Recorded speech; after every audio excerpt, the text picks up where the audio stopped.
graceful gratitude. There we go.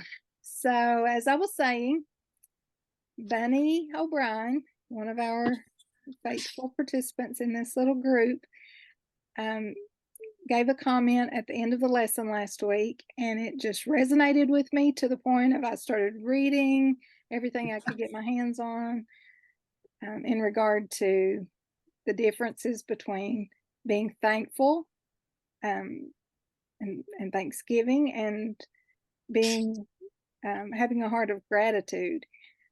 And so I had to go to Hazard Tuesday to work, and on my way home, I was able to get connection all the way from Hazard back to Pikeville, and I listened to Larry's sermon that Bunny has posted on Facebook, and I encourage you all to go listen to it because he goes into much more detail than I will be going into, but I'm just going to point out some of the highlights of things that I learned this week.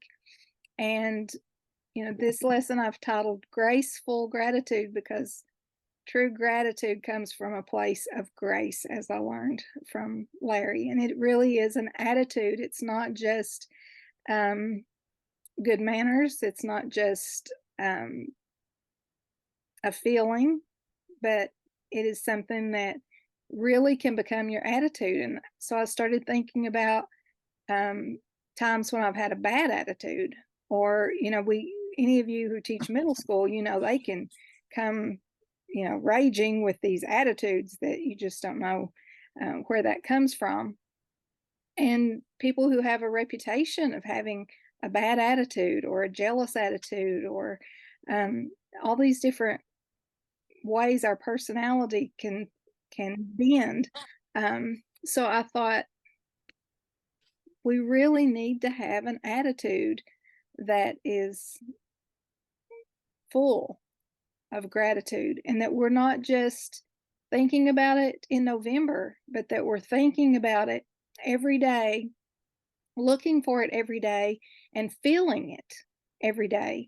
And just this week, I've been more mindful of things that really evoke gratitude in my heart. This lesson also made me think about when I was teaching, when we would teach vocabulary with kindergarten, when they're writing, everything is good or sad or bad, or they're happy. And there's really not a lot of distinction between the different levels of those meanings. And so, just like Larry talked about, the words thankful and gratitude, or thanksgiving and gratitude, they are synonymous, but they don't mean the exact same thing. I think he even said they're twins, but they're not identical twins. And so here you can see shades of meaning going from tired to sleepy to drained to fatigued to exhausted. And so if I were to say I'm tired, that has a totally different context than me saying I'm exhausted. You're going to know that I'm much more tired than by the use of that word. And so when we say the words thankful and using the word gratitude, I think, and grateful, I think that after this lesson, as you start thinking about it and reading about it and learning more about it, you will come to realize that as well. And the way I taught this in my kindergarten class, I didn't use shades of meaning, but I used a word gradient. I used a line, and I would put happy in one place on the line, and I would say, what's another word that means happy? It may be joyful, or it could be ecstatic. So we were able to teach those different,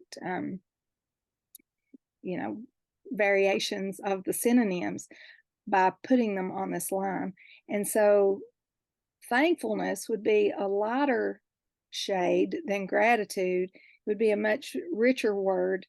And in my searching for definitions, if you're thankful, you're pleased and relieved. An awareness of a beneficial gesture. So in other words, you're going to thank someone if they do something nice for you. Responds with thank you. And one of the things Larry talks about is it's an intellectual knowledge that you should be appreciative of what someone has done for you, or maybe appreciative of a gift. A present interaction that is short term. So if you're thankful for something, you're going to say thank you for this gift, and it may not be something that you think about every day for a long time, or that makes a huge impact and makes you want to respond with an act of service, or it may not make you want to pray. You're not going to have an emotional response like you will if you're grateful. So grateful, the definitions I found are feeling or showing an appreciation of kindness, a conscious positive emotion one can express when feeling thankful for something, whether tangible or intangible. Gratitude is an ongoing showing of appreciation in your relationships. So I may have already talked about this, but Larry says, and this is Larry, that with Thanksgiving, it's an intellectual thing. We think it, and then we thank it. And with gratitude, an emotional thing that bubbles up from a well of grace. And the root word of the word gratitude is grace, which I did not know that. Gratitude has one purpose, and it's to glorify the Lord. And gratitude is the magnifying glass of grace. And so when we feel that emotion bubble up in our heart from a well of grace, that is when we can start to see God's grace in our life. And so when Bunny said that last week, it reminded me of our Operation Christmas Child ministry project that we did Sunday before last. And at the time, I didn't even think of it as being gratitude, but Becky was leading our mission project, talking about the missionaries, and she was showing these videos, and all of a sudden I felt this feeling, and I would describe it as it just kind of bubbled up in my chest, and it caused me to get emotional, and I started, wiping tears out of my eyes, and I thought, where did this come from? I've worked with Operation Christmas Child for years, and I love this ministry, but I never felt emotional about it. But it really it stirred my heart in a way that I was grateful for the blessings in my life. I was grateful that I was getting to work and use the resources and the energy that I have to support this ministry. And it made me want to do more. So it made me want to go to the distribution center in Boone, North Carolina next year to be part of that on a bigger level. It made me want to go online and support a child, buy a gift that would be sent to a third world country where the boxes can't even be marked. So, it stirred me to action through an emotion. And it was not something that I would just say, thank you. I might have said thank you to Renee, who is kind of leading this ministry, or to Becky, who worked to plan the lesson. But that would have been my intellectual understanding of the work they had put into it, and that I wanted to thank them for that. So a heart of gratitude will want to praise the Lord. And if you don't feel him, start praising him. And that's something else that may not have been an exact quote from Larry's message, but when we don't feel him, we can start praising him. And a heart of gratitude will want to do that. We will want to praise him when we feel that emotion. And so some of the scriptures, let us offer up to God the sacrifice of praise, Hebrews 13:15. And so what does that mean, to offer up a sacrifice? We know what a sacrifice is. We're giving something up. In the Old Testament, we know what a sacrifice was. But this is an example of something that I read. It says Psalm 49:14 is meant to invoke within its hearers a conviction that one should worship Yahweh with thanksgiving and praise from the heart and not just with the lips. And I thought that was a great little explanation. And then Psalm 22:3, he inhabits the praises of his people. He comes in and lives there. He's with you when you are praising. And so when you're feeling alone, when you don't feel him near, you start praising him, he's going to be there. He's going to show up. Ephesians 5:19, speak to one another with psalms, hymns, and spiritual songs. Sing and make music in your heart to the Lord. So those are some scriptures I thought you might want to include in your journal this week. You all are always great about finding other scripture that speaks to you, so feel free to do that. But this is something I really read a lot about this week. 2 Corinthians 4:15, for all things are for your sakes, that the abundant grace might, through the thanksgiving of many, redound to the glory of God. So what does that mean? DesiringGod.org had an article about this. It says almost all English translations miss a beautiful opportunity to preserve in English a play on words that occurs in Paul's Greek.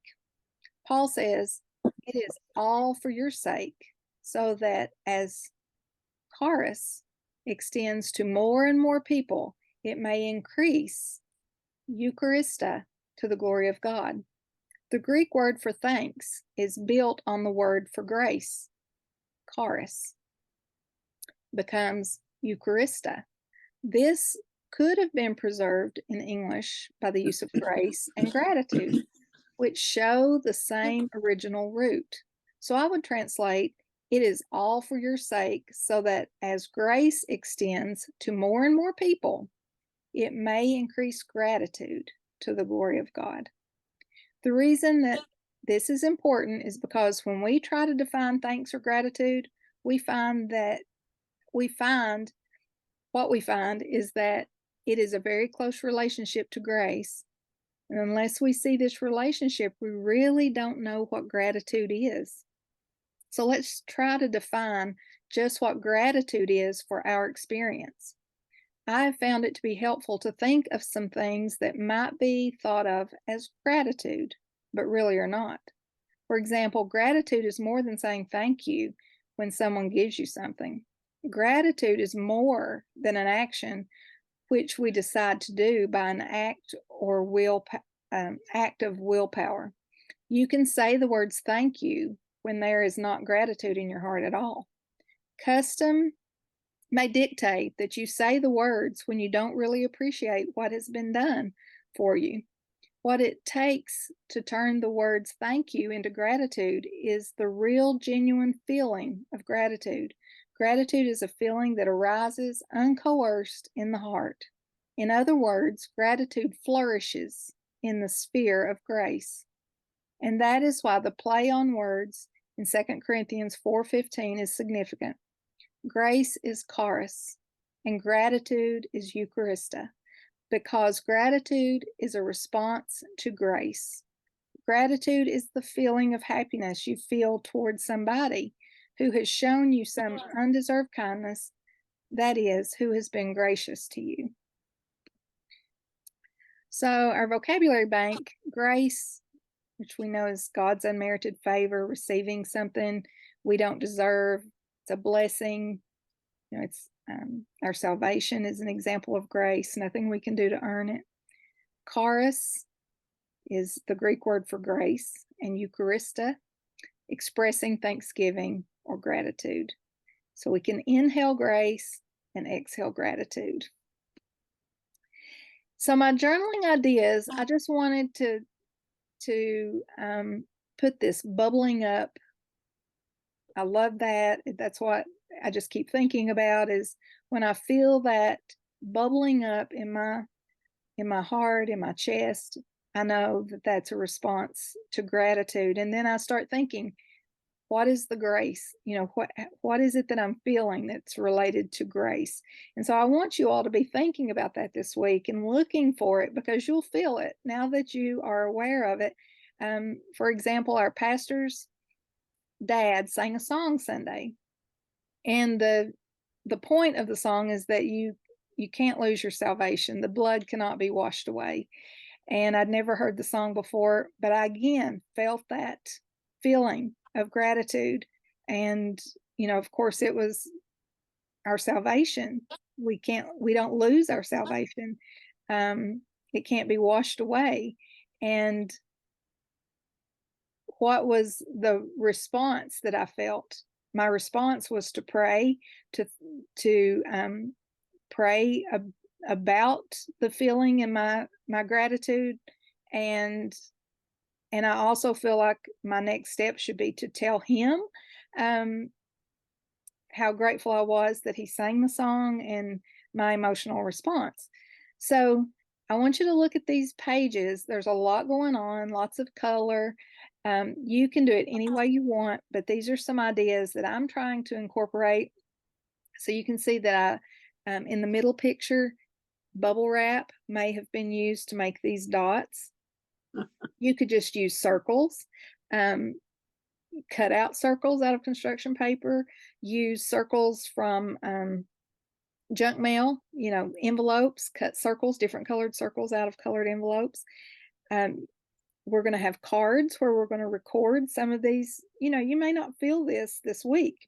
Hopefully you will start to experience it, or maybe you're even thinking of things that have recently happened that you could record on a little note to put in your journal.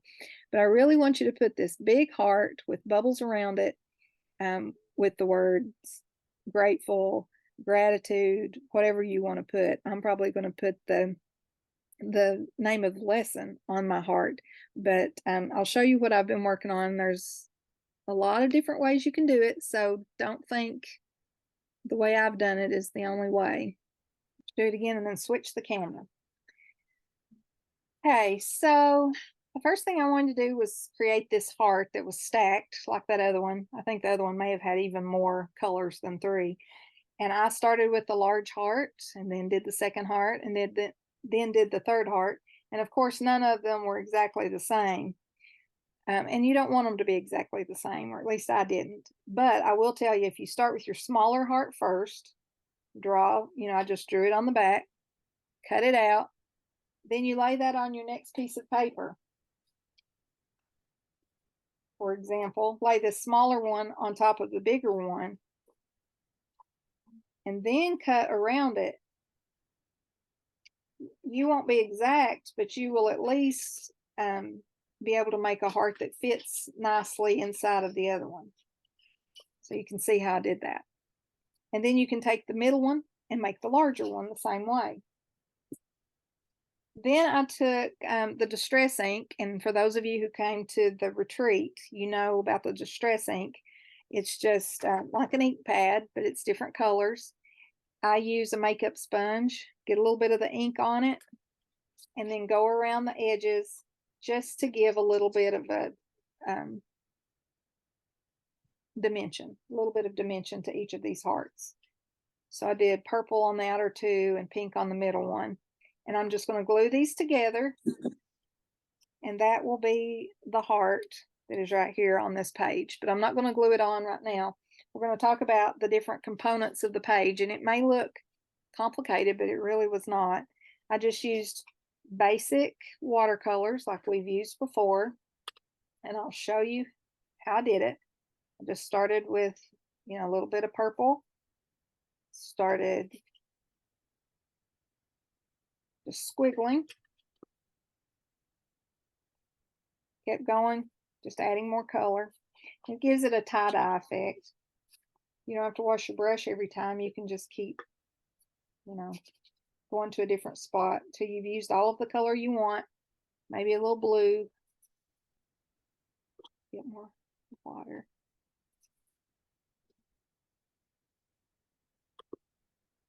My yellow got some brown or green in it, so I don't know if it's still yellow or not. Yeah, it's all right.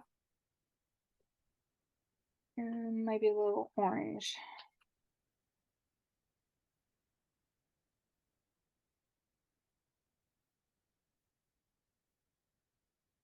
So that's the first step. Then the second step was I wanted to create these little bubbles like we saw in the picture using packing bubbles. And I used two different kinds. I had this piece, it was just a little strip that I'd kind of put back in my craft stash for this type of project. But I thought some of you may not have that. But I know those of you who get books, things from Amazon, or if you get Plexus products, you get these padded envelopes, and all you have to do is pull away the inside lining. Now it will pull the top off of the bubbles like this. Just keep pulling that off till you get a piece. You just need a little piece. So this is one that I used that was from the packing envelope, and it worked well. This was before I realized I needed to take the cover off that film. So it will still give you the bubbles, but it does a little bit of a smear. This one was after I had taken it off. And then I just painted some paint, and I can't do it right now on that, but I've created these little envelopes. These are $1. You get a pack of 25 at the Dollar General store in the craft section. They have a kind of a new section at some of our Dollar Generals. It's on the main bottom shelf in that section, and they're only $1. And I think that's a great deal for 25 little bags that you can use in your journals as pockets and all different kinds of things. So I just did a watercolor wash over those, just the same as I did over here, added a little bit of extra color, and then took a piece of this, used my brush to brush a little bit of paint on it. You can also put some paint on a plate, but I really have mostly I've been using my fingers and finger painting, which was lots of fun. Takes me back to childhood. Just lightly do that, and then you get the bubbles. There's some of my bubbles that will go on this page, and inside these little pockets will be cards, and the cards that fit perfectly were these little Rolodex papers that I had.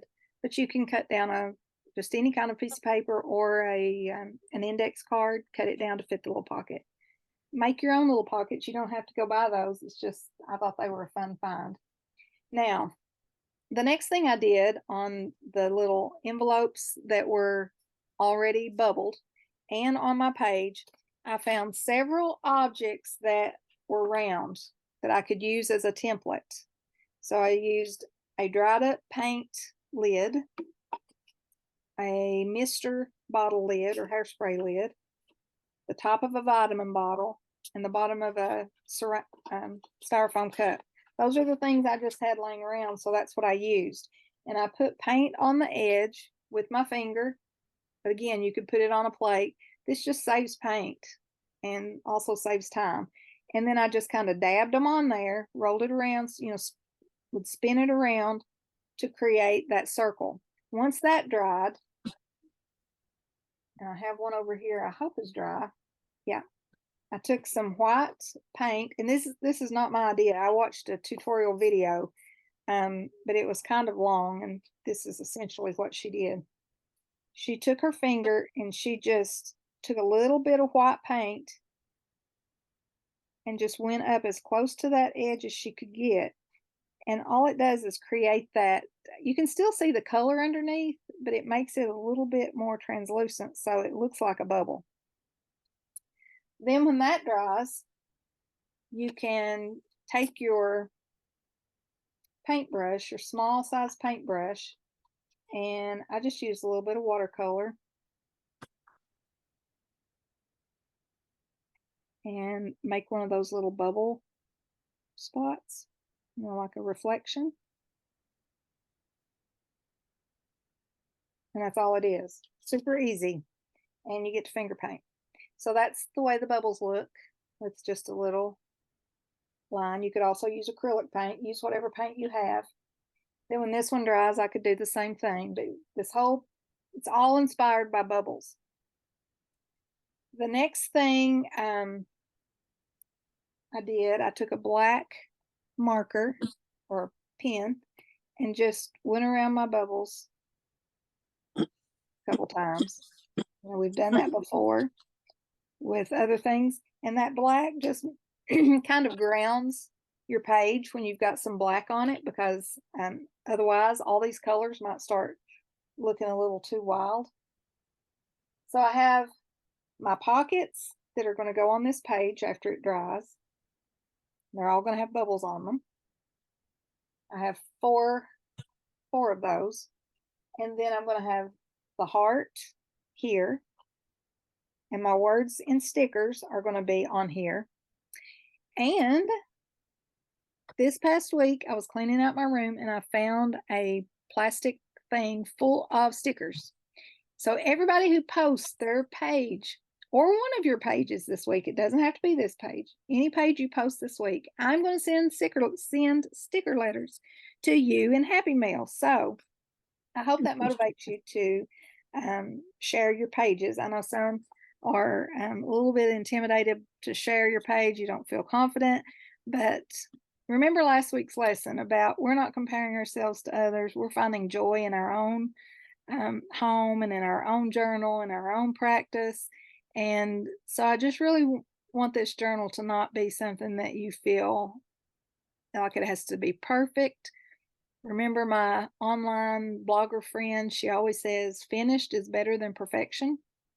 And I agree. Just spending time in your journal is better than perfection. I can go back through here and find mistake after mistake, but you know what? I love going through my journal. I love reflecting back on the lessons and what God is teaching me, and this opportunity to share what I learned with you. So if you work in your journal this week and you will share it, it will really make me happy. So I think that's all, the little bags, the little notes, and then on those notes, I'm going to put what I am, things that I'm seeing happen where I'm aware of this gratitude just bubbling up in my heart as an extension of grace. Something else I bought this week at Hobby Lobby, and they were 40 or 50% off, are these little cards that say, I am thankful for. Now, you don't have to go buy them, but if you are near Hobby Lobby or can get some of these, I'm going to show you an idea next week of how you can use them. So just giving you an opportunity to be thinking ahead. If you are at a Hobby Lobby, they're in the Thanksgiving section, and no doubt they'll be on sale. So thanks, ladies.